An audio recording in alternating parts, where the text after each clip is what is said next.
Goed. Welkom terug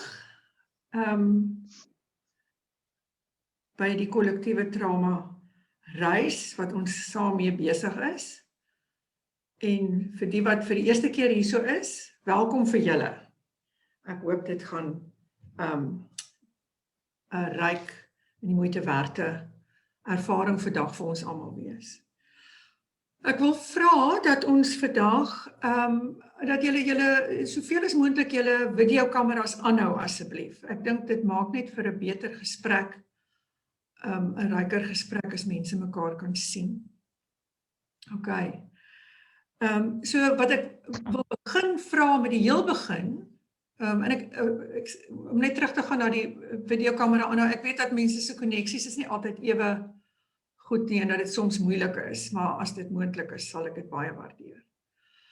So wat ek wil vra is dat julle sommer nou dadelik na julle chat toe gaan en een woord in die chat skryf oor hoe voel jy op hierdie oomblik om terug te wees in hierdie gesprek?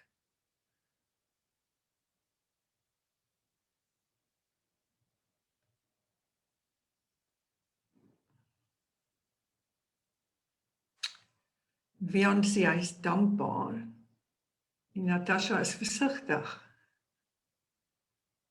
en nuuskierig. Baie mense is nuuskierig, opgewonde, positief, sien uit.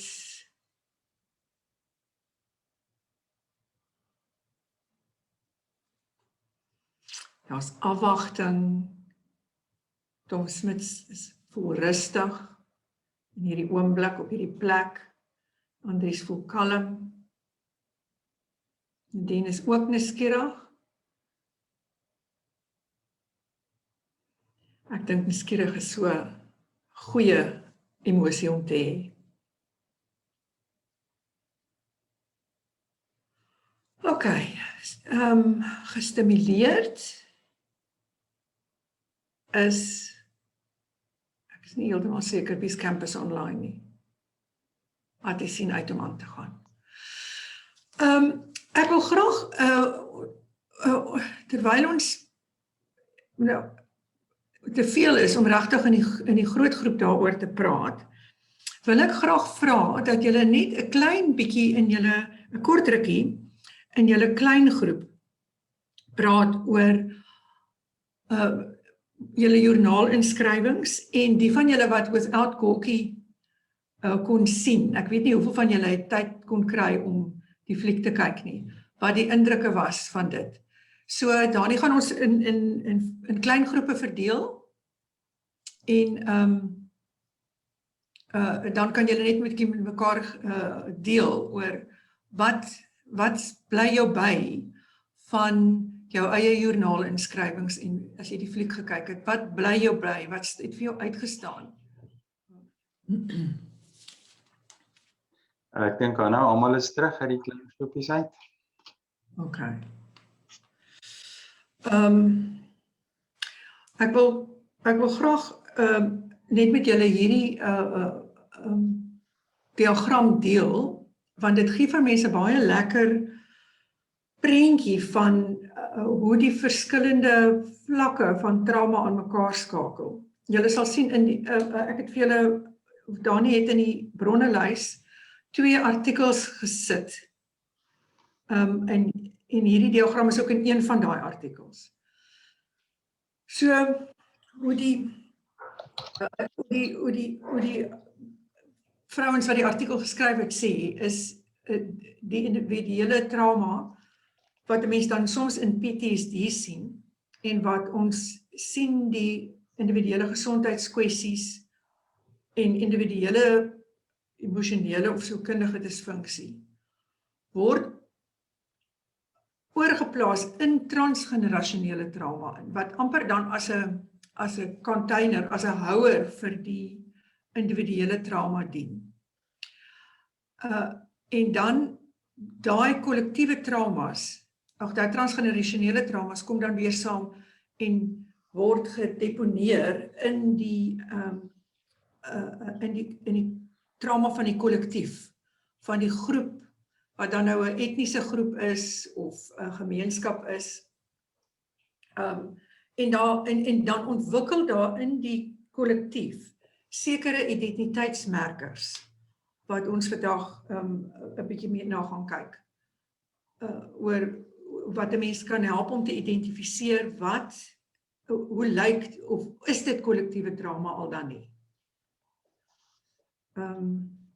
Goed, ek weet nou nie hoekom. So die transgenerasionele trauma, as 'n mens sou sê, wat presies is dit? 'n definisie daarvoor probeer kry. Sal 'n mens sê, dit is die oordrag van historiese onderdrukking. Dit het gewoonlik te doen met 'n geweld en 'n trauma waaraan 'n groep blootgestel is, en sy negatiewe gevolge oor generasies strek. En hierdie Resmaa Minnekim, ek het verlede week ook van hom gepraat, hy het die wonderlike boek geskryf, My Grandmother's Hands, wat julle gerus na kan kyk. Hy het gesê, when you heal a soul wound, you heal the people who came before you. En hoe doen jy dit dan nou? So, you heal their presence in your life, in your memory, and in the expression of your DNA. This opens up a bit more room for flow and compassion inside you.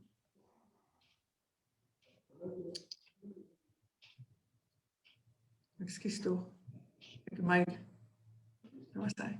So, ek gaan gou 'n bietjie praat oor die maniere waarop kollektiewe trauma oorgedra word.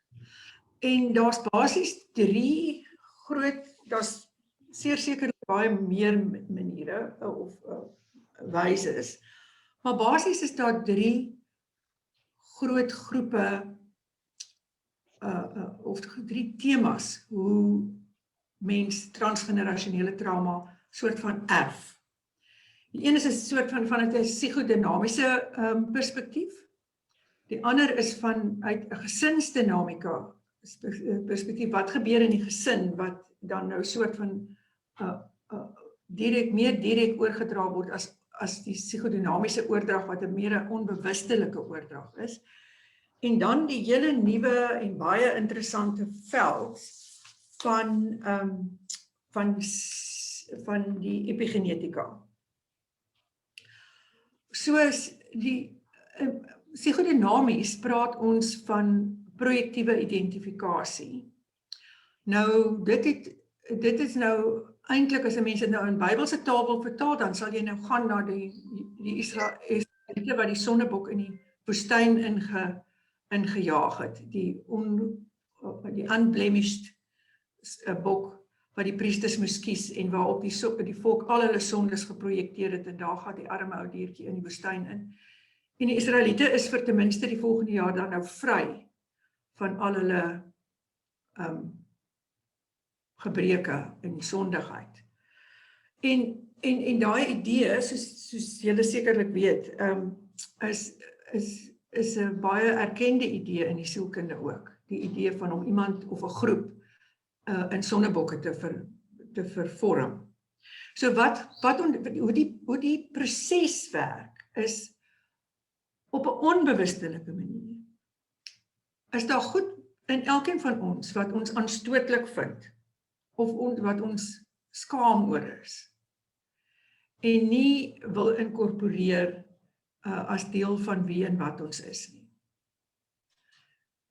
En ek dink dikwels dat Christene het nog gestruggle nogal met dit. Want ons vind ons eie idee van sondigheid baie problematies. So, wanneer 'n mens baie hard probeer om 'n goeie Christen te wees, dink ek, skep jy dikwels vir jouself 'n slaggat wat jy eintlik die teenoorgestelde is van waarna jy strewe. Want wat dan onbewustelik gebeur, is die afgesplitste deel van jouself waarvoor jy skaam is, of wat jy vreeslik veroordeel, word in 'n ander geprojekteer. Nou wat in die gesin gebeur dan dikwels met die oordrag van transgenerasionele trauma is dat daai ander sal 'n kind wees. So sal 'n mens byvoorbeeld 'n pa vir 'n seun wil sê, man, jy's net 'n klein bangbroek. As die kind bang is vir iets. Mans is nie bang nie. Ons mans is nie bang nie.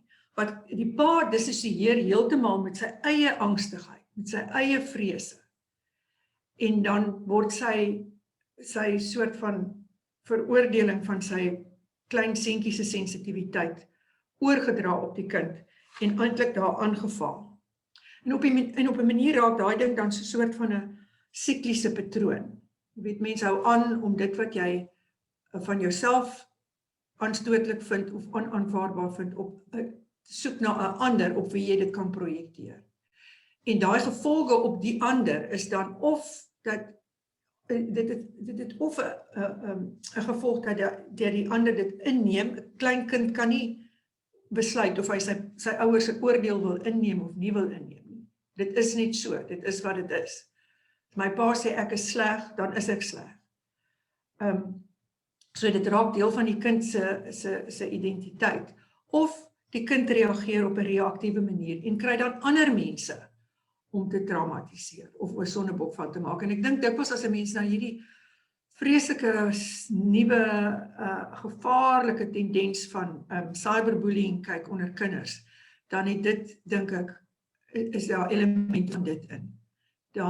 Die boelie gedrag is eintlik 'n voortsetting van die projeksie wat dikwels met die boelie gebeur aan die hand van sy ouers. So dit raak al 'n geïnternaliseerde selfveragting by die kind. Die ander psigodinamiese manier hoe trauma oorgedra word is deur identiteitsformasie. Wat dan sal gebeur met identiteitsformasie, dit is amper 'n bietjie soos projektiewe identifikasie, maar dit lyk amper of dit meer positief is.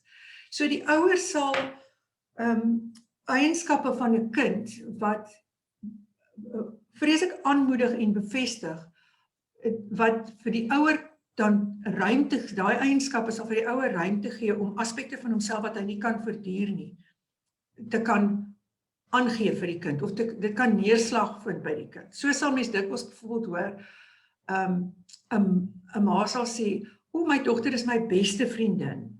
Sy is so empaties en sy is baie volwasse vir haar ouderdom. Sy kan alles verstaan. So met ander woorde, die dogter is van nature miskien 'n simpatieke mens en gee vir mense om. Maar daai empatie van die dogter word dan eintlik half uitgebuit, sodat die ma haar onverwerkte trauma kan deponeer by die kind. En dan, in terapie praat ons dikwels van 'n parentified child, want mense gee dan vir kinders goed wat hulle nie veronderstel is om te dra nie, en wat hulle ook nie kan dra nie. So daar word dan nou amper al van die kind verwag om te kompenseer vir sy ouers se verliese. Sy ouers se verlies aan onskuld of vertroue of integriteit en om te reageer op die ouers se smart. So dit is die psigodinamiese aspekte. Julle is baie welkom as ek myself kan onderbreek om goed in die chat te vra as julle goed bietjie meer verhelder wil hê. Op 'n manier van gesinsdinamika moet 'n mens daaraan dink dat die gesin is soos wat ons selle in ons liggame het, sal 'n mens op 'n manier ook eintlik kan sê dat die gesin is die sel in 'n gemeenskap. En op daai manier beïnvloed gesonde gesinne gemeenskappe en siek gesinne beïnvloed ook gemeenskappe. So wat gebeur met hoe die gesin as 'n energie of hoe ouers as 'n energieveld vir hulle kinders werk? Is en die van julle wat klein kindertjies het, iemand het net nou hier gesê, haar klein kindertjies het gemaak dat sy glad hierdie video kon kyk, nie? So jy sal presies weet waarvan ek nou praat. Dikwels as 'n mens 'n klein kindertjies by jou het, dan sal jy sien, die kind as in 'n vreemde situasie of 'n angswekkende situasie, hou die kinders baie styf aan hulle ouers vas. Hulle kruip so half agter hulle ma's weg. En dan soos wat hulle die wêreld bekyk en hulle nuuskierigheid half begin oorneem, dan gaan hulle uit en dan kom hulle weer terug en dan gaan hulle uit en dan kom hulle weer terug. En elke keer as daai kind terugkom, dan word hy net eintlik 'n bietjie begrond deur sy ouers se teenwoordigheid. Daar hoef niks te gebeur nie.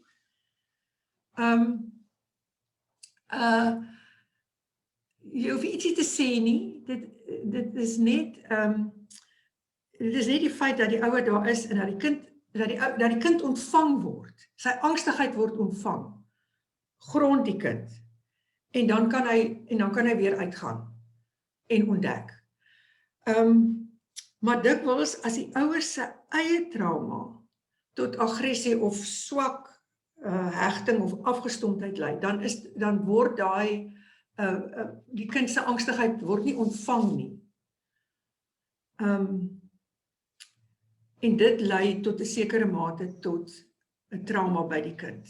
Want hy moet dan met sy eie angstigheid sit, wat maak dat die kind dan of soort van half oorweldig raak deur angs en in homself ingekeer raak, of beurtelings dan aggressief raak.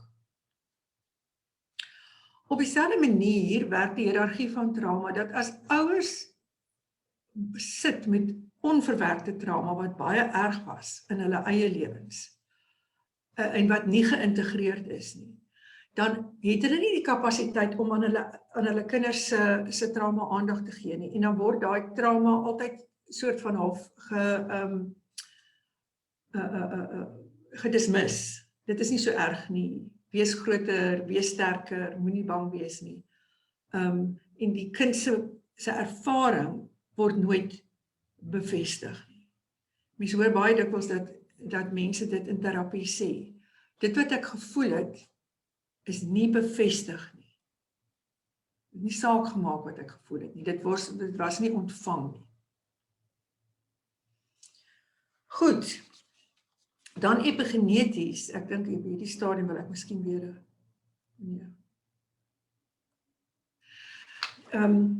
epigeneties sal 'n mens sê, die epigenetika verwys na die nie-genetiese faktore wat die aktivering of die inhibering van die DNA bepaal.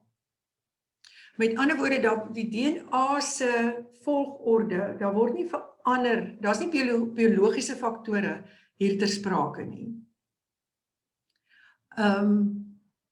Dit is omgewingsfaktore wat sekere uitdrukkings of onderdrukkings van die DNA bepaal. Nou daar's baie goed wat omgewingsfaktore wat 'n mens kan sê wat hierdie DNA beïnvloed. Goed soos die dieet van die ma terwyl sy swanger is, die trauma wat die ma ervaar, toksines wat die ma inneem, soos in medikasie of middele of wat ook al. En dan word die trauma of die geslagshormone, die sperms in die ova, transporteer die inhibering of die aktivering van geslag tot geslag. So dit word oorgedra, selfs tot die 3de en die 4de geslag. Ek het vir julle 'n video ingesluit, wat julle kan nou gaan kyk. Dit is 'n langerige video, maar dit is 'n baie interessante video van 'n Switserse navorsing op muise, wat hulle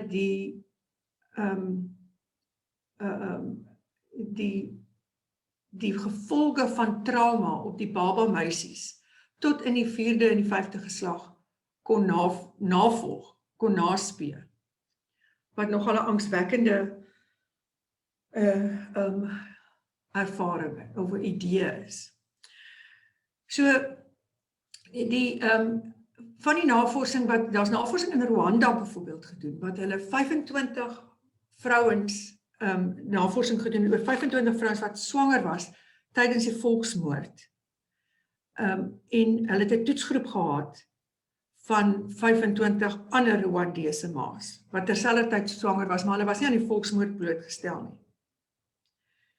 En hulle kon sien dat die oordrag van PTSD bestaan het in die ma's wat blootgestel was aan die volksmoord, maar nie aan die ma's wat nie in die volksmoord was nie.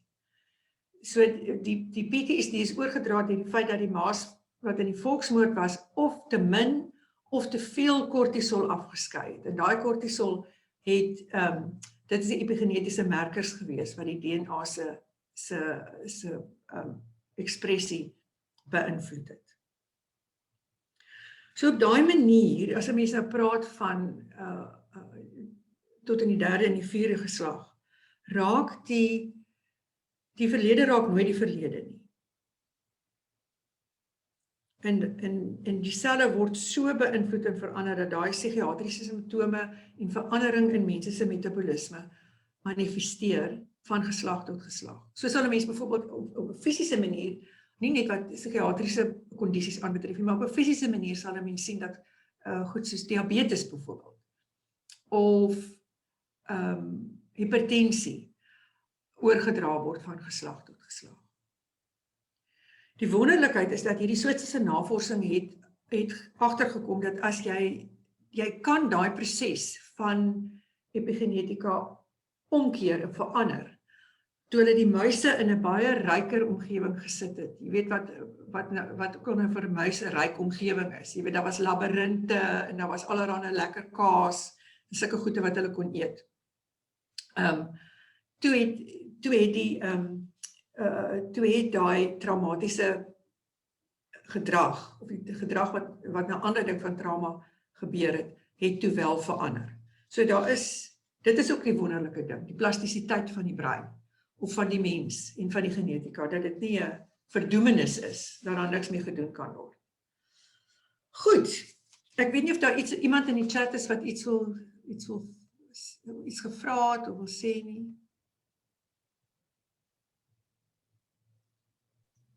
Samuel, Johanne wys nie daarop, jy weet dat Exodus sê van die 2de en die 3de geslag, maar dieselfde sin sê, ek bewys my liefde tot aan die 1000ste geslag, jy weet, van die wat my gebooie gehoorsaam.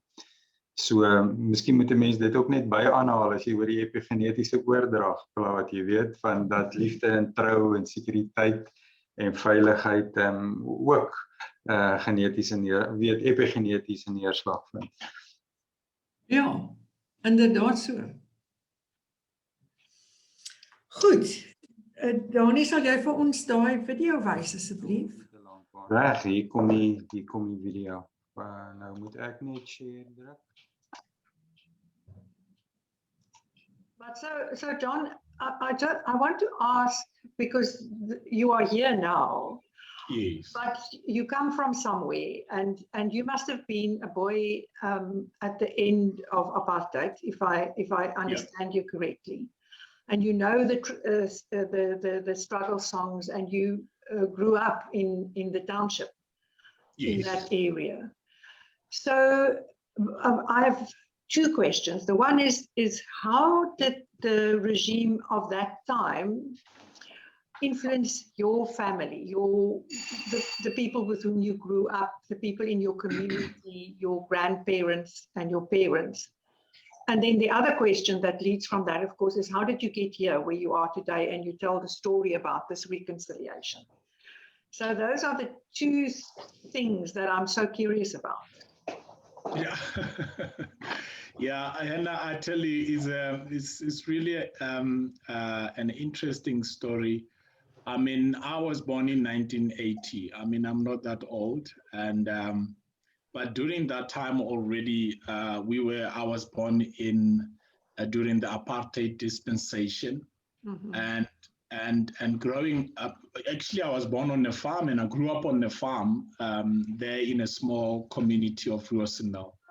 And growing up as a young Black South African during that time, immediately, I think when you hit 10 years, 11 years, then you realize that you are different. You know, you're not like the rest of the people who are part of South Africa, especially in the white community and other races that were prioritized during that time.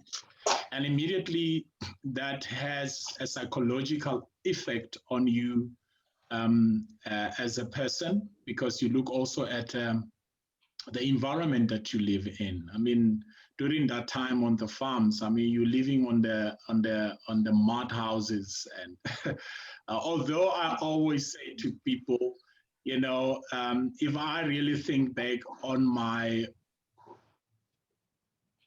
boyhood, for strange reasons, it's one of the best moments that I would, you know, give everything just to have the feeling of growing up in an environment that was free as a young boy. But when you grow up and you start to go to school, then reality hits you. You realize that you know, you are really very far off behind in comparing to other races within South Africa. And that has got, as I said, that's got a psychological effect on you. I mean, you start to have a low self-esteem, and that is one of the things that I personally struggled with, especially when you find yourself in different races, in the mix of different races, and you have to give your opinion or a speech or something like that. I mean, I struggled with that for many years. Even with my my family, if I look back into my family and my mom, I mean, I grew up without a father, which also is something to talk about on another day. But my mom was a very strong woman, and she has always had a strong opinion, even though she was a domestic worker. But she was one of the few domestic ladies that could maintain almost like a same level with her boss. I mean, just the way she would speak to her boss, there was nothing inferior about her. I mean, she was fluent in Afrikaans. She was a strong woman. And I mean, growing up, also seeing that, I think it has also an effect on me, although the circumstances that were rather negative really prevailed more than what she was trying to model, because I couldn't make sense of, you know, even though you can fight with your boss and you can tell your boss your peace of mind, but I mean, you still a domestic worker, you know, she can fire you anytime, and they did in most cases, because she was she had a very strong personality, and she wouldn't hold a job for that long because it was difficult during those days. But I mean, you grow up in that environment, and that is also somehow the society in that community is actually perpetuating that feeling of inferiority complex and fear. I remember the other day on the farm, and we wanted to go out and play with, you know, the white boys and just to have fun. I mean, just the people in the village, how they threaten you, you know, don't go there, and don't go and play with those people. They're not like you. You will get yourself in trouble. And that is forming some kind of a psychological fear in your head, you know, as a young boy. Immediately, it's like somebody's telling you that you are different from them. And it's not even them telling you that you are different, because I never had a direct confrontation with racism. I can't remember an incident where, a white folk confronted me or even called me names. But it is the community that is actually teaching you that, because they also grew up in that environment, and that's all they know. Like a collective fearfulness. It's a collective fearfulness. Yes, yeah. It's a collective collective fearfulness that results from the oppression, maybe the segregation, and all those things. I also think that segregation that you're speaking about is an important thing, because the fear takes on a kind of a life of its own, doesn't it? And there isn't enough contact to kind of dispel that. Yes. The fear, and it simply grows. It starts with real experiences of oppression, but then because of the separateness allows it to flourish, the fear and the suspicion. It's so true, but you still have that fear in you. And I remember when I had to come in to give a ministry, and I was praying, and I just said to God, I want to give you my fear. I'm tired of just carrying this fear in my heart, and I'm laying it before you. I'm just going to go out there, and I'm just going to trust you that you will do the job. And that became the biggest breakthrough in me dealing with my fear. And I mean, I've never looked back after that, and God just continued to open more doors, and it has become my passion also to help, especially people who are coming in similar communities as myself, just to equip them and to help them how to get out of that fear, because there's so many, incredible and talented young people and young men and women with incredible talent and potential and gift. But because of that fear that has been inherited, because I think most of this fear, especially my generation, we have inherited it. It was never something that was enforced directly to us by the regime, but it was inherited from the parents, from the society and the community that we grew up in.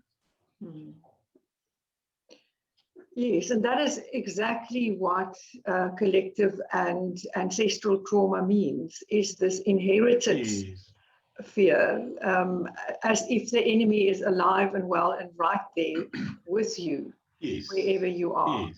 And I think that is the kind of the shackles that needs to be broken and loosened, If I may come into that, Hannah, I always, when I talk to people about our response or reactions to this, I say there's always two ways that people react out of this fear. And now I'm talking about from where I'm coming from. Some people are lucky enough, to have these shackles cut off from their lives. If they get a good mentorship and people that exposes them and give them the right exposure, like I have been so blessed. But most people, they never had people to take them through and to help them to deal with the trauma. But then what they do is that they react, instead of them dealing with the actual fear, they develop anger.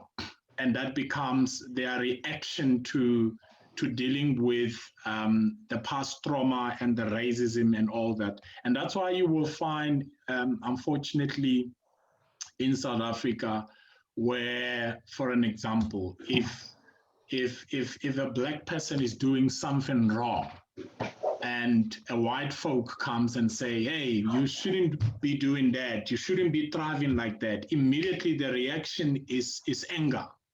And the whole thing is immediately politicized. Hey, I'm not, this is not apartheid time. And, and that is actually the problem that we are sitting with, because we have more of our population still trapped into this trauma psychologically and emotionally. And they don't know how to deal with it, how to process that. Daar is hy, ons is terug. Dankie. Ek het vergeet om net vir julle die konteks te gee.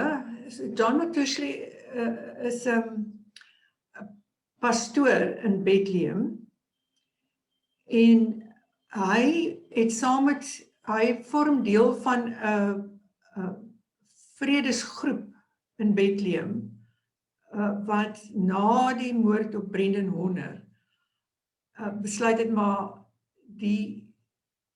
daar gaan 'n bloedbad in die gemeenskap gebeur as daar nie iets positiefs gebeur nie. Ek kan nie onthou of dit op die lang video was wat ons vir julle gegee het nie, maar hy het vir my gesê dat dit was werklik waar angswekkend en verskriklik. Daar was blijkbaar mense, skerpskutters op die koppie, daar's 'n koppie wat hy praat in die lang video van die koppie waar hy altyd gaan bid. Maar op daai koppie was daar ook mense met gewere gewees. Van die boere met gewere gewees en hulle het besef dat as hulle nie gaan reageer of iets doen nie om aan die rasseverhoudings te werk nie, dan gaan dit op 'n ramp afstuur. So dit is en dit hy saam met onder andere Giel Becker van Tikkies het hy hierdie beweging begin. En nou maak hulle die slaggate reg en soos hy nou daar praat in die lang video oor die parkie wat nou by sy huis reggemaak gaan word. So daar word saam gewerk met mekaar. Goed, ek wil net gaan na die ons gaan nou in klein groepe weer indeel. Ek wil net teruggaan na my PowerPoint. Ja, tot so. Okay, so ek wil graag hê dat julle in julle klein groepe op hierdie 3 vrae sal reageer. Julle sal onthou hy het gepraat oor daai andersheid. Toe hy so 11 was, het hy agtergekom hy's anders. So om anders te wees, wat is die moontlike effek van anders wees op 'n wyse wat my as minder as jy voorstel? Dan die tweede vraag is, wat let ons op in verband met intergenerasionele oordrag van trauma, in hierdie geval van John? En die derde vraag is, watter response van ons sal bydra om ongeïntegreerde trauma te prosesseer?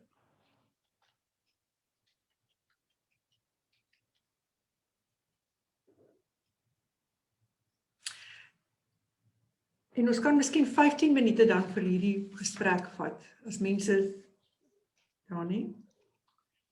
Doodreg Swana, haal gou jou screen share af.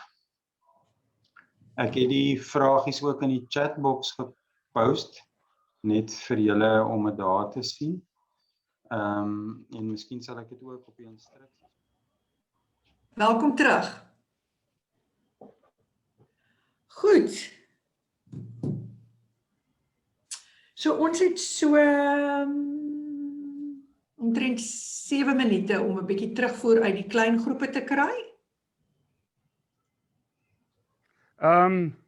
Ja, ons groep, kan ek maar net gou vinnig inspring. Ons het gepraat oor dat ons het nou 2 vroue en 2 mans in ons groep. So dit was baie interessant om oor die anders te gesels en so en ek het die stelling gemaak dat jy weet as 'n heteroseksuele wit man my hele lewe lank ek nooit anders was nie. Ek was maar die hoofgroep, die heteronormiteit daarvan. Jy weet ou het die diskurs bepaal en alles bepaal wat belangrik was. Soos ek weet nie eintlik hoe dit voel om anders te wees nie. So dit is 'n nuwe ding en dit was nou goed dat ons Nathan Daniel gesels het oor hoe dit hulle ervaring was as vrou in die gemeente, positief en negatief en natuurlik ook glad nie slegte ervarings gehad nie. Jy weet, ons het baie oor dit gepraat in die bediening, hoe dit voel om anders te wees. Ons het daaroor gepraat en toe ook so 'n bietjie oor transgeneratiewe trauma in die sin van, jy weet, wat ons maar nog steeds mense in die gemeente het wat nog steeds hierdie antagonisme teenoor Engels het. Jy weet, Engels, jy weet, hulle lyk asof hulle wêreldburgers is, maar as jy jou Engelse gebed daar ingooi of 'n Engelse liedjie, dan kom daar so 'n bietjie antagonisme daar uit, wat maar nog steeds in ons lê van ver af. Dis maar die strekking daarvan. En ons het die derde vraag nie neergeskryf nie, soos ons niemand kon onthou wat was die derde vraag nie. Soos ek hoop iemand anders sal die derde vraag vir ons beantwoord. Dankie. Die derde vraag was wat kan ons help om die trauma te integreer? Maar dis 'n vraag, dis 'n gesprek wat aangaan en nie afgehandel is nie. So dit is okay, Marius. Goed, ek sal vinnig inkom. Ons het gepraat enerzijds oor dit waar die video ook gegaan het oor 'n soort van 'n kollektiewe gevoel van minderwaardigheid wat ons by baie gemeenskappe waarneem. Maar toe het ons gepraat ook oor die impak van sowel apartheid as die einde van apartheid op ons eie gemeenskap, die gemeenskap waaruit ons kom. En die onvermoë om te erken dat apartheid verkeerd was en dat ons almal verantwoordelik was daarvoor, mede-verantwoordelik was daarvoor, wat dit half moeilik maak om daaroor te praat. En so ons het al van daai lyn gegaan en ook die vraag na die tipe van verliese, hoe deel mens met die huidige situasie wat traumaties is, maar miskien omdat jy uit die apartheidjare in ons sekere verwagtinge gehad het, en hoe deel jy met die feit dat daai verwagtinge nie vervul word nie, dat daar verliese rondom dit is. En so ek dink dit is die tipe goed waarby ons uitgekom het. Ja, ek wonder of ek nie daarbey kan aansluit, want ek was ook in daai groep gewees. Want Beat het gepraat oor die feit dat so baie jonger mense skielik so konservatief raak. En toe het ons gepraat oor die feit dat wat gebeur is, hulle ouers vertel die stories van die ou dae, hoe wonderlik dit was in die ou dae, en dit raak amper half geïdealiseer. Maar wat my toe getref het toe ons daaroor praat, is die feit dat die ouers van jong mense wat nou vreeslik konservatiewe uitsprake maak of konservatiewe sentimente het, omdat hulle dink, hulle hunker na hierdie wonderlike verlede. Hulle ouers is eintlik nie toegerus, emosioneel gesproke dikwels, om vir hulle te help cope met die eise van die wêreld waarin hulle moet funksioneer nie. Want daardie ouers het groot geraak in 'n geweldige autoritaire en 'n gereguleerde gemeenskap waar hulle nooit vaardighede aangeleer is. So daai ouers hoef nie te gekoop het met 'n onvoorspelbare, chaotiese soort wêreld nie, want die regering het die wêreld vir hulle voorspelbaar en georden gemaak. So hulle beland in die huidige situasie ongeskoold en ontoegerus om hulle kinders te kan contain, te kan laat veilig en geborge laat voel, maar B, hulle kan ook nie vaardighede modelleer vir hulle kinders oor hoe om die wêreld aan te durf nie. So ek wou nie dit bygesê, dit was nogal vir my 'n skielike aha registrasie in my kop.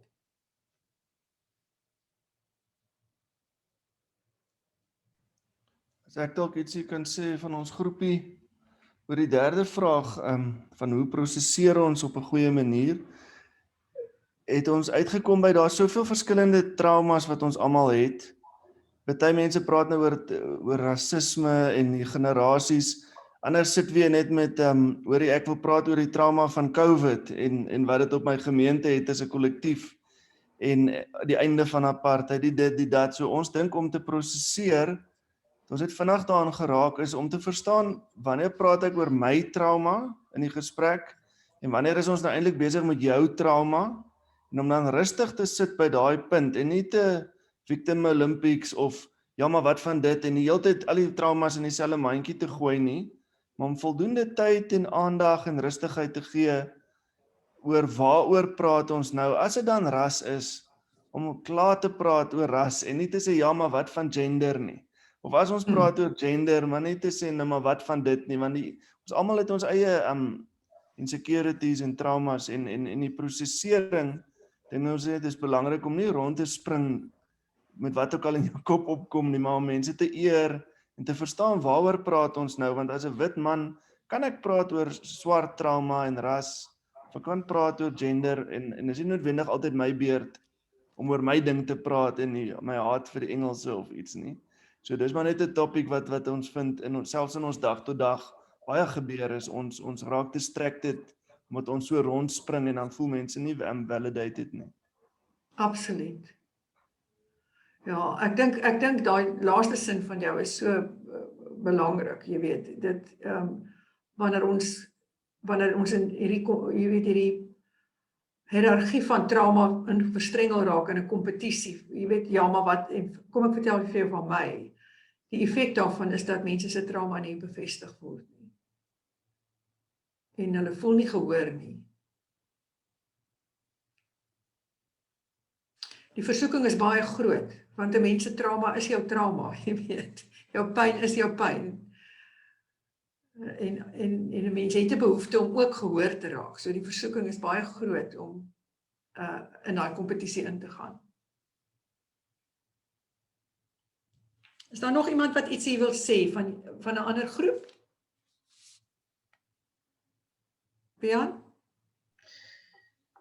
Manne, ja, ek dink as ons kom by die laaste vraag, seker die beginpunt is hierdie kursus juist wat jy aanbied, net dat ons as mense bewus kan word dat daar so iets is. Want ek dink die wêreld waarin ons nou lewe, het dit juist nodig, veral Suid-Afrika. Ons het ook daarin geraak in ons groep, juist ons land. Is daar hierdie hele kursus wat ons aanbied, kan ons soveel antwoorde vir mense eintlik gee, net om te sê, weet jy, kom ons gaan sit net vir 'n oomblik stil. Kom ons kyk, waar kom dit vandaan? Want toe ons so vinnig hieroor praat en ons begin oor praat oor apartheid, toe gaan ons sommer gou terug na die Engelse en ons gaan terug na daai oorlog en al hierdie dinge en hoeveel issues in die kerk nie hoef issues te wees as ons net as elkeen gaan sit en net gaan terugkyk. As hy sy trauma lyn daar gaan neersit en net sê, net bewus word hiervan, gaan dit al klaar 'n groot verskil maak in ons land. Dankie. Ja, as mens die op 'n manier die moed kan kry om jou trauma te noem, nê, en daarvan werk te maak, ja. Okay, ek wil graag dat ons aangaan en miskien praat oor begin kyk na kollektiewe trauma. Want hoe raak transgenerasionele trauma dan kollektiewe trauma? Maar net myself en my screen share uitge...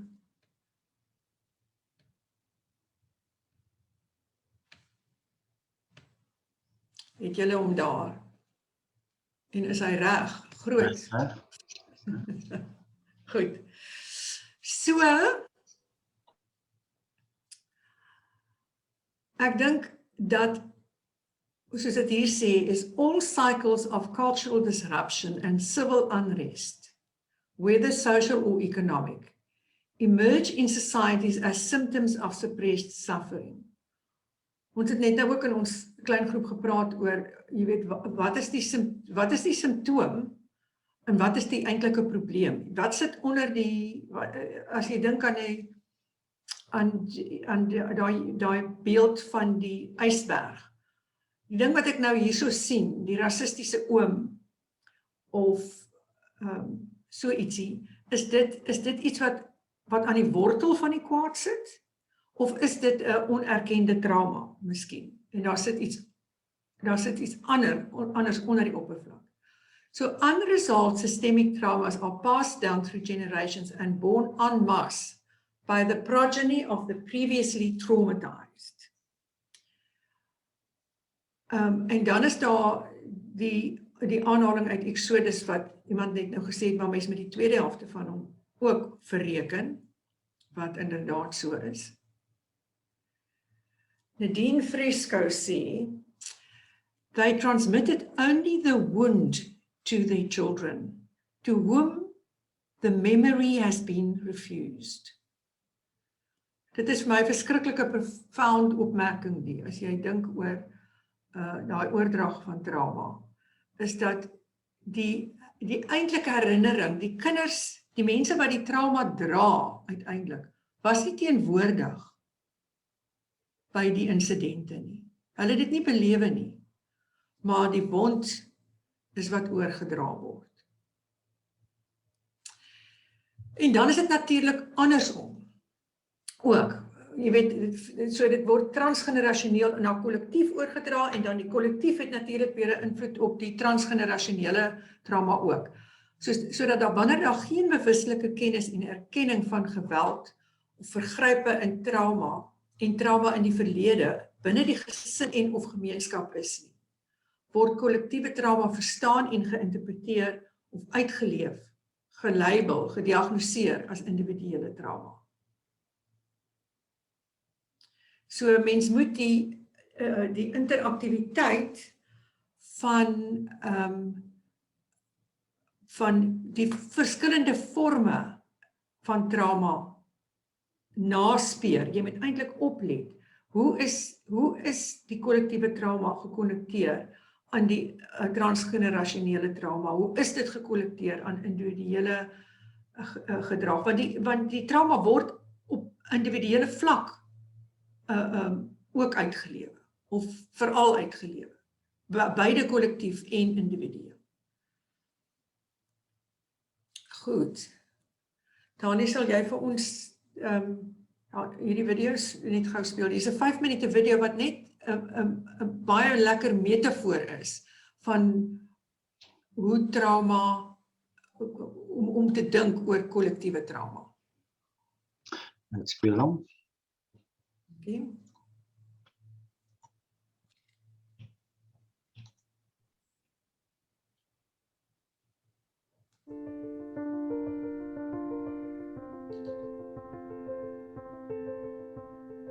Trauma is a process where I experience something in my present being. It's so overwhelming that I can't process it. I split off a part of myself with a tremendous overwhelm, like a lot of stress, and I numb that part, which that part becomes the past. Because I often say integrated history is presence. Unintegrated history is the past.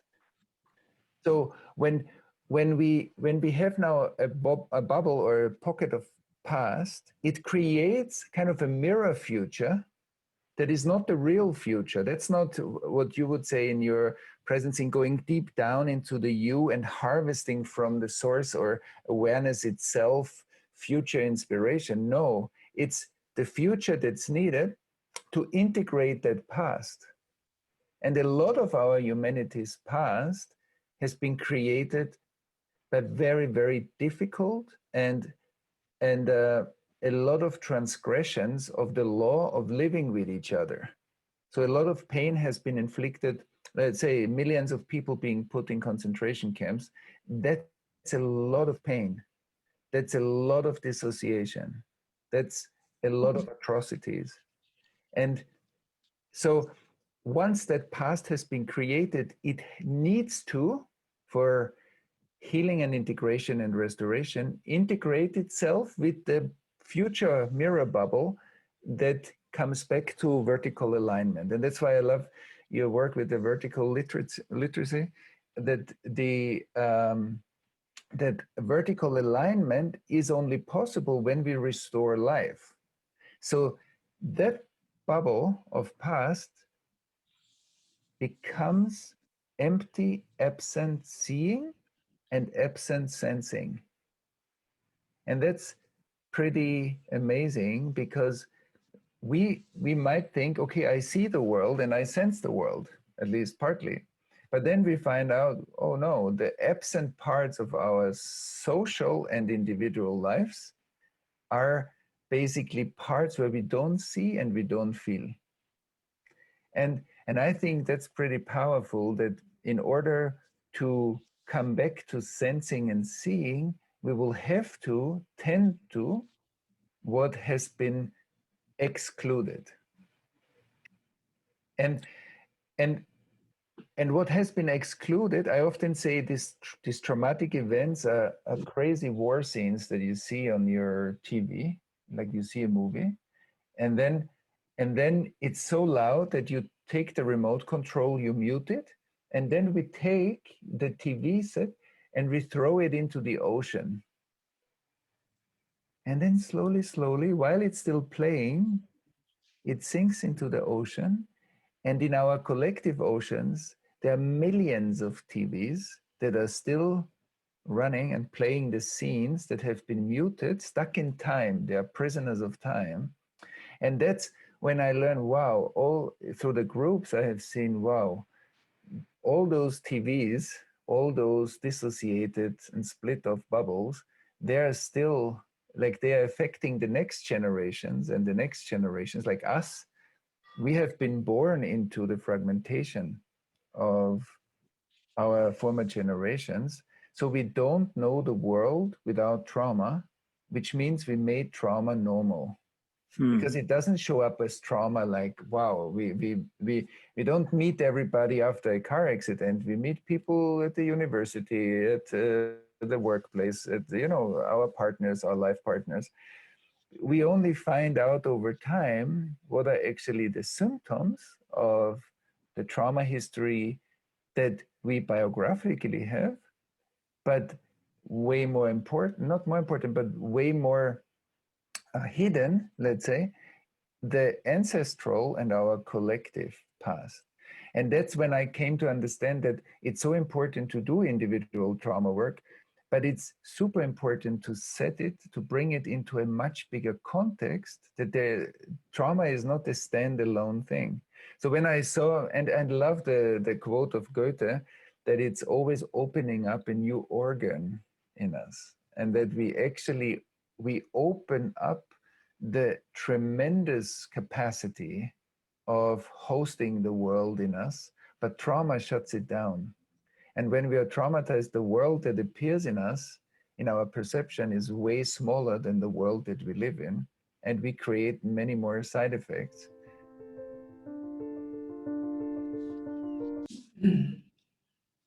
Dankie Dani.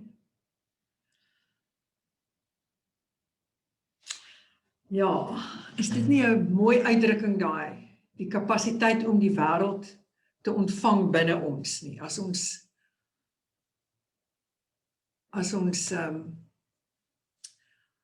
ons trauma integreer. Ek dink dit is die operatiewe woord eintlik hierso, dat die trauma geïntegreer moet word. En dat getraumatiseerd wees verteenwoordig eintlik 'n ongeïntegreerde verlede. En op daai manier bly ons in die verlede.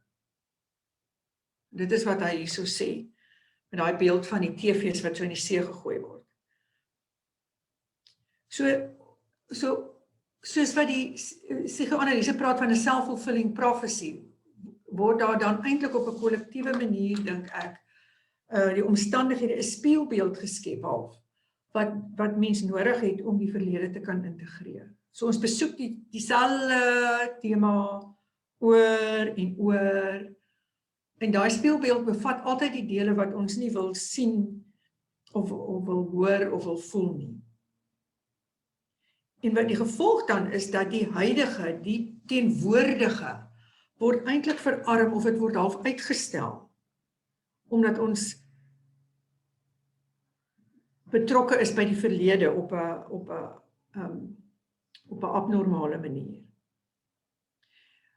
Soos ons nou net in ons klein groep gepraat het, ons is so besig met die verlede, so mense is die hele tyd besig om terug te hinker na daai verlede. En die gevolg is dat die geslag wat dan kom, word in 'n gefragmenteerde wêreld gebore, want die huidige en die verlede is nie geïntegreerd nie. En op daai manier, dink ek, raak dit wat abnormaal is, normaal. Dit is nie normaal om nie volledig in die huidige, of dit is nie veronderstel om normaal te wees, om nie volledig in die huidige te werk nie, te leef nie. Dit is dit is gesond. Gesondheid sou beteken dat ons volledig teenwoordig kan wees in die nou. Okay, so ek wil graag 'n bietjie praat oor met julle deel oor hoe identifiseer 'n mens kollektiewe trauma wanneer dit daar is. Ek wil net gou by daai skerm uitkom.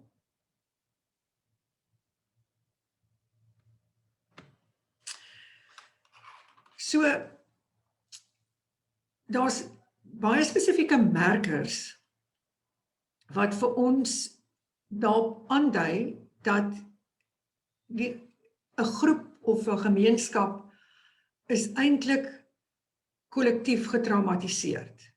En hierdie verskillende merkers werk natuurlik op mekaar in. So dit begin met 'n kollektiewe storie. Almal kies 'n storie van trauma of pyn of onreg. En rondom daai kollektiewe storie is daar kollektiewe emosies.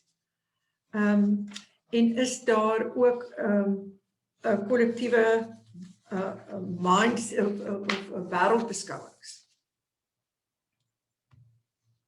Ja, so ons het 'n kollektiewe narratief. Ons het kollektiewe emosies, almal deel die emosies word in mekaar aangemoedig en geïdentifiseer. En daar's kollektiewe beskouings en waardes. Nou die kollektiewe narratief is dikwels 'n storie wat te doen het met verlies en wanhoop. Dit word wyd gedeel. En daar in die taal van daai narratief verwys na die verlede. En dit verwys na die ander. En dit verwys na wie se skuld dit is. Dit is alles deel van daai kollektief van verlies en wanhoop. En die groep begin dan daai narratief sien as die absolute waarheid. Daar's net een waarheid en dit is die manier hoe ons die storie verstaan, hoe ons die insidente verstaan. Tesame daarmee idealiseer ons dan die verlede en daar is 'n stil sweye oor die groep se eie skuld of verantwoordbaarheid. Dit word nie nooit na die oppervlak toe gebring. Nog 'n kollektiewe narratief sal wees die narratief van slagofferskap. Wat dan eintlik meen dat so 'n groep se identiteit word met 'n negatiewe merker. Ja, ekskuus.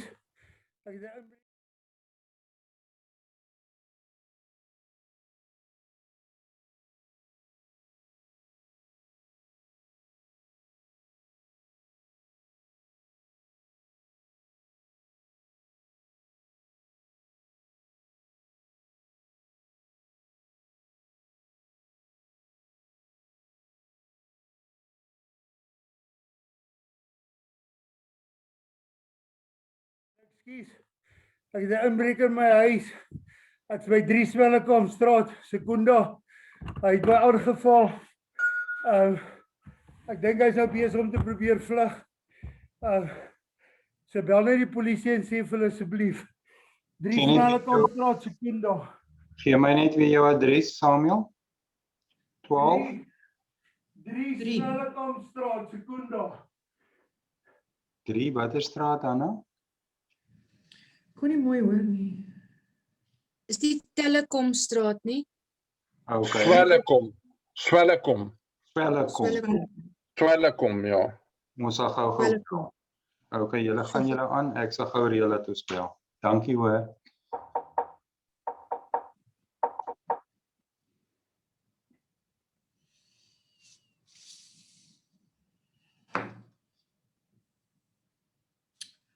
Okay.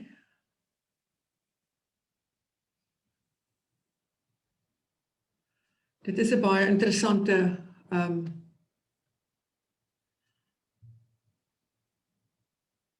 situasie waar ons oor trauma praat en terwyl ons oor die trauma praat, word Samuel getraumatiseer.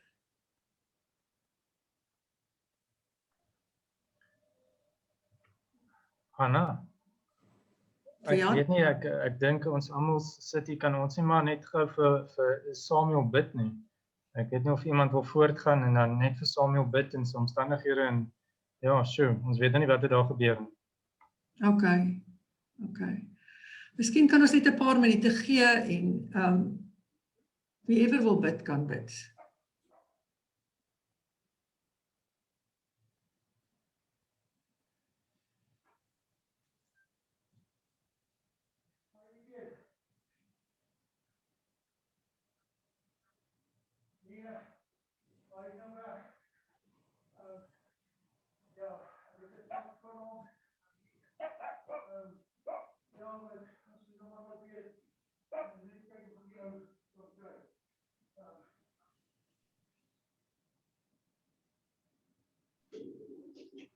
So julle, manne, ons skakel die polisie.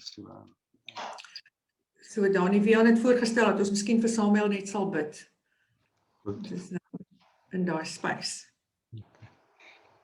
Wie ever wil bid, voorgaan in gebed is baie welkom. Here ons God, ons dra graag vir Samuel en sy onmiddellike krisis en die verskrikking wat hy nou beleef aan U op. En ons bid dat U ook vir hom teenwoordig sal wees en dat hulp gou sal opdaag.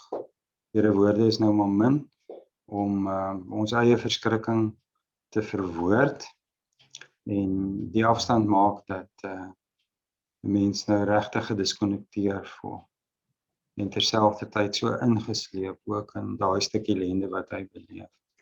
Ons bid dat U uitkoms sal gee. Ons bid dit in Jesus se naam. Amen. Amen.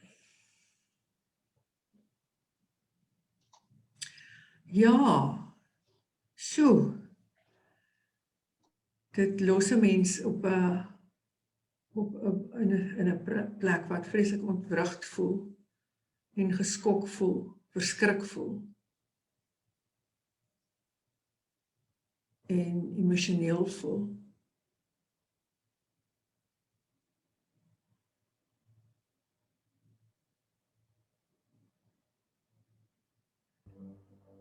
En is eintlik so ironies dat dit nou gebeur, op hierdie oomblik wat ons met hierdie werk besig is. So wat ek wil vra, want dit voel nie vir my of ek heeltemal in die space is wat ek kan aangaan, net op hierdie oomblik nog nie. So ek wonder of julle nie net in die chat, elkeen net 'n woord wil stik van wat voel jy nou nie? Wat is die emosie wat nou in jou lyf sit nie?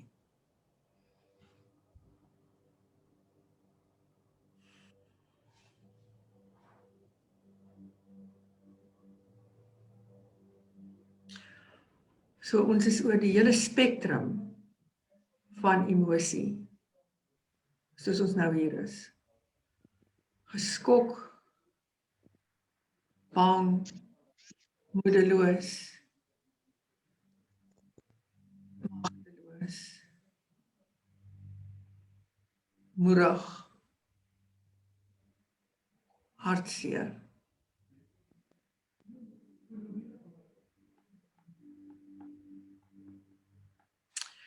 Ja, so op 'n manier is dit, dink ek, my eie oorweldigende gevoel is 'n gevoel van hartseer. En verbuistering, dink ek, is die ander emosie wat ek belewe. Okay.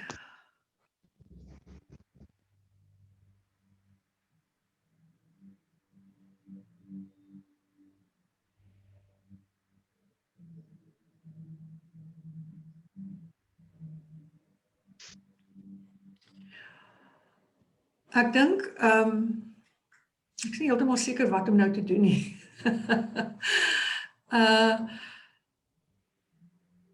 Ek dink wat ek gaan doen, Dani, is dat ek gaan net vinnig deur hierdie laaste punte van die identiteitsmerkers van kollektiewe trauma praat.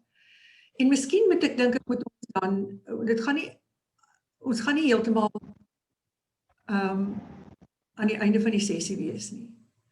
Maar miskien sal ek met ons dan net 'n meditasie doen. En dan kan ons die groepgesprek wat rondom hierdie merkers moes gebeur het, ek dink wil ek dan hou vir die begin van volgende week se sessie. Ek dink dit voel vir my meer appropriate. So, Anna, die kan ek net gou sê om nou 'n bietjie gerus te stel, Ati Botha sê hy het Samuel se kollega geskakel en die sal ook help en aandag gee en ons kantoor is in een of ander gesprek daarso met polisie, so ek dink ons doen wat ons nou kan vanuit hierdie groep aan die situasie. Baie dankie. Wel, ek dink ten spyte van die feit dat ons nou almal getraumatiseerd is dit eintlik ook amazing dat hy in hierdie groep was toe dit gebeur het, want daar was hierdie soort van 'n lifeline amper na hulp vir hom gewees wat daar nie sou gewees het as ons nie hier by mekaar was nie. Goed, so ek het laas gepraat oor die kollektiewe narratief van slagofferskap. En daai slagofferskap, daai narratief gee dan ook 'n soort van skep regverdiging vir wraak vir mense. Dan is daar die kollektiewe narratief, deel van die kollektiewe narratief is 'n narratief van skaamte en skuld. Maar dit is die ding wat ons eintlik dan altyd wil wegsteek en verberg. Anna, ekskuus dat ek jou weer onderbreek. Samuel is nou terug op die groep en hy sê hy is op hierdie stadium okay. Welkom Samuel. Ons is dankbaar dat jy nie seer gekry het nie. En ons is besig om saam 'n very in real time die ervaring van getraumatiseerd te deel. Soos ons nou hierso sit in hierdie groep. So wat ek gesê het wat ek gaan doen is ek gaan net hierdie inset kortliks afhandel en dan gaan ons 'n meditasie doen en die dag afsluit. Dit is in elk geval redelik naby aan die tyd. En die groepsgesprek sal ons volgende week weer daai lyne optel. Goed, die ander identiteitsmerker is die merker van gedeelde of gekollektiewe emosies. En dit is veral kollektiewe angs. As 'n mens nou kyk wat het ons, as 'n mens oor ons as 'n kollektief dink, dan kan jy dink dan kan jy sien hoeveel van hierdie goeie mense in die chat geskryf rondom angs. Ook 'n ander gedeelde emosie wat dikwels ter sprake kom is 'n donker toekomsverwagting en 'n paranoïese ervaring van sameswering teorieë en veral die verlies van vertroue, diep wantroue in ander. En die derde groot merker van kollektiewe trauma is daai kollektiewe of gedeelde wêreldbeskouing en waarde. En dit gaan veral gepaard met 'n verskriklike rigiede waardestelsel. Ons het klaar in ons klein groepe 'n bietjie oor daai rigiede waardestelsels gepraat. Daar's net een enkele waarheid. Jou realiteit, jou waarheid is nie geldig nie, is nie relevant. Daarmee saam is die hele kwessie van scapegoating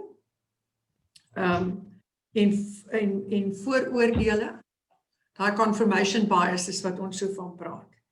En ons die ander, die gesprek, die taal, as mens oplet na die taal, dan is daar's 'n voortdurende gesprek van hulle. Maar al hierdie goed beskou mense dan as normaal en dit raak dan ook terselfdertyd 'n regverdiging eintlik van wraakmotiewe of wraak wat uitgelewe word of wraakgedagtes.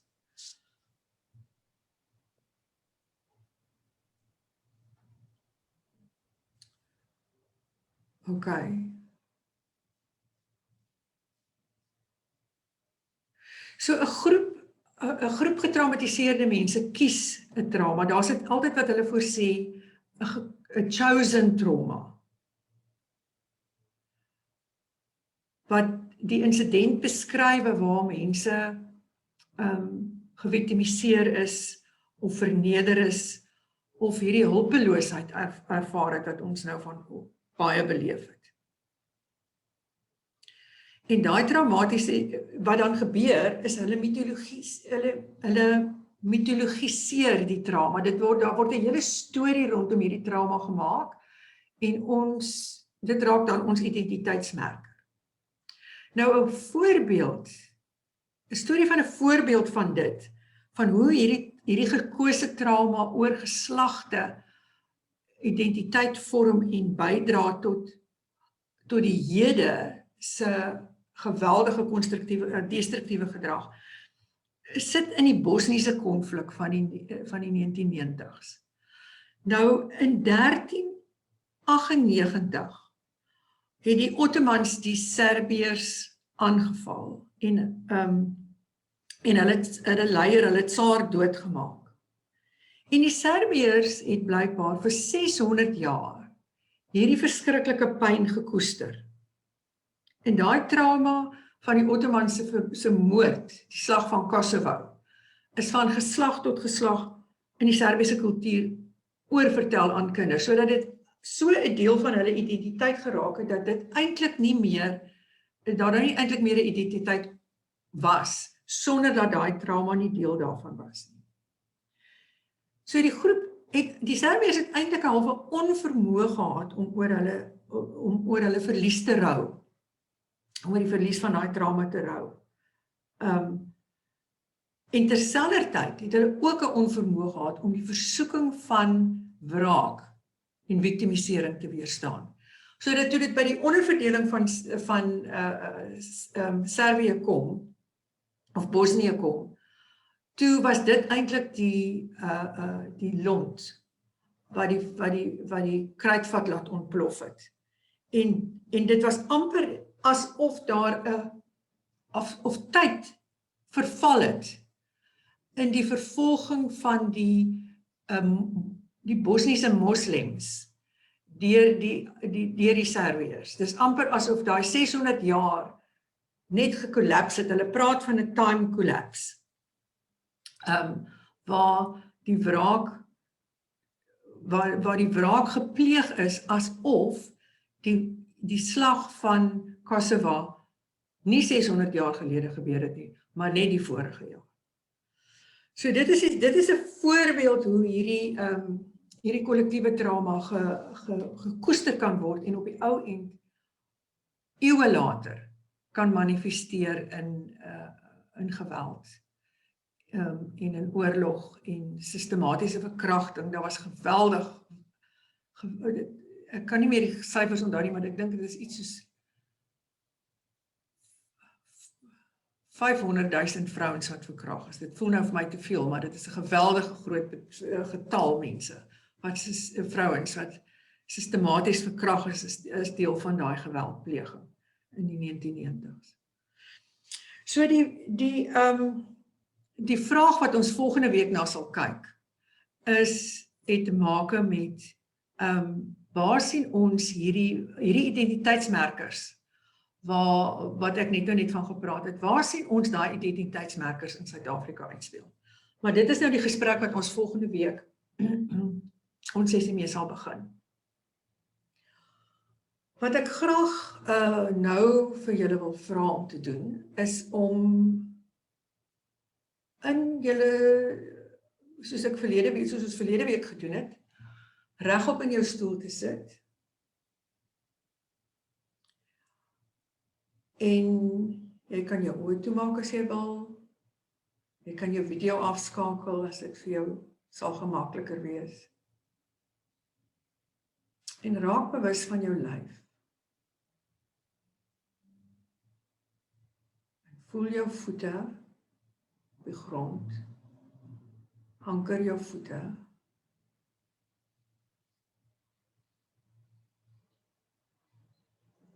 en raak bewus van jou bene. Voel jou heupe. Dink oor jou torso.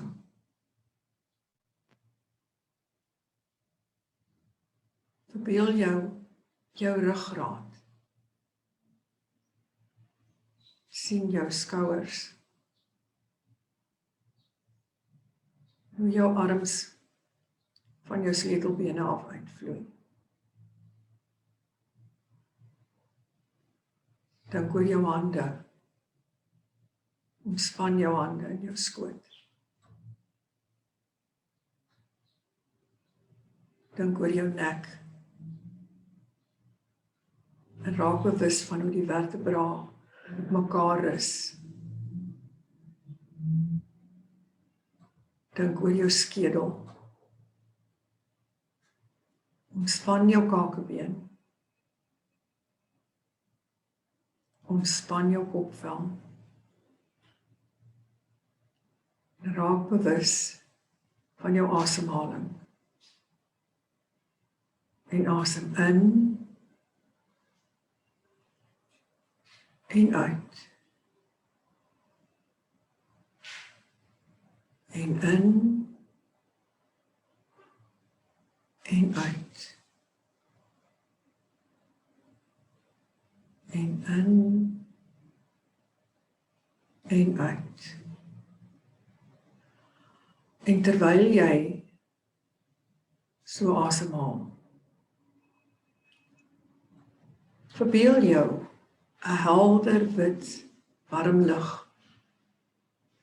wat aan die bokant van jou skedel inglip. En hierdie helder wit warm lig vul jou skedel, gaan af tot in jou lyf. En dit omvou jou organe.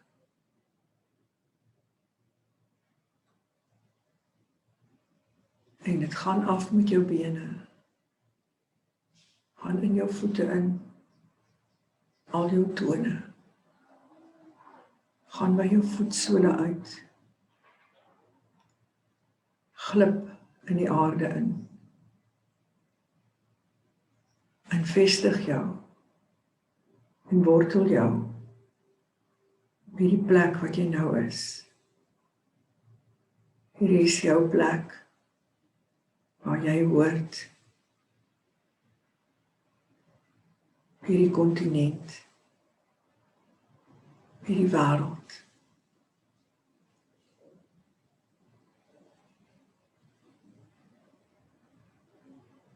Jy is geanker.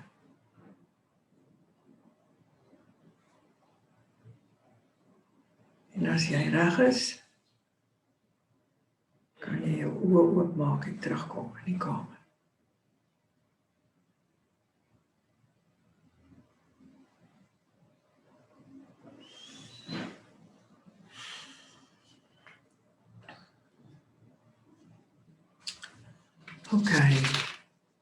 Okay. Ek wil net graag na die joernaal-inskrywings vir hierdie week verwys. Ons sal dit agterna op die WhatsApp groep op weer sit. Voorkeur trauma-narratiewe plaas die getraumatiseerdes as onskuldig en geïdealiseer in die pre-trauma era. En dan die vraag is, wat is my of ons geïdealiseerde narratiewe van die verlede? In my lewe, in my familie, my kerk, my volk. Die tweede prompt is, baie van ons is gebore in die energieveld wat 'n nalatenskap van groot trauma is. Dit is egter moeilik om dit raak te sien, want die simptome van trauma raak genormaliseer. En dan is die vraag wat ek vir julle nooi om oor te dink en oor te skryf is, wat vermoed ek is die huidige inhoud van my gedeelde traumaveld? Okay. So dit is die joernaal-inskrywings wat ek vir julle graag wil vra om oor te dink in hierdie week wat kom en dan oor te skrywe en dan gaan ons volgende week die gesprek optel wat ons nie vandag gehad het nie. Okay. Dani gaan net vir ons ek het hier 'n gedig wat ek graag met julle wil deel en dan is 'n klankbaan vir die gedig.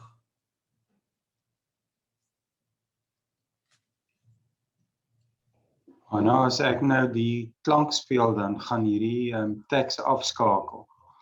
Okay, dit is Maar ons kan die teks ook in die op die WhatsApp groep deel. So sal ek maar speel. Dankie Jan. The Layers by Stanley Kunitz. I have walked through many lives, some of them my own, and I'm not who I was, though some principle of being abides from which I struggle not to stray. When I look behind, as I'm compelled to look before I can gather strength to proceed on my journey, I see the milestones dwindling toward the horizon and the slow fires trailing from the abandoned campsites over which scavenger angels wheel on heavy wings. Oh, I have made myself a tribe out of my true affections, and my tribe is scattered. How shall the heart be reconciled to its feast of losses? In a rising wind, the manic dust of my friends, those who fell along the way, bitterly stings my face. Yet I turn exulting somewhat, with my will intact to go wherever I need to go, and every stone on the road precious to me. In my darkest hour, when the moon was covered and I roamed through a wreckage, a nimbus-clouded voice directed me. Live in the layers, not on the litter. Though I lack the art to decipher it, no doubt the next chapter in my book of transformations is already written. I am not done with my changes. Goeiedag. Dankie Anna, ons groet dan tot volgende week en sien vir julle dan. Dankie, bye. Baie dankie, lekker bly. Mooi week vir julle.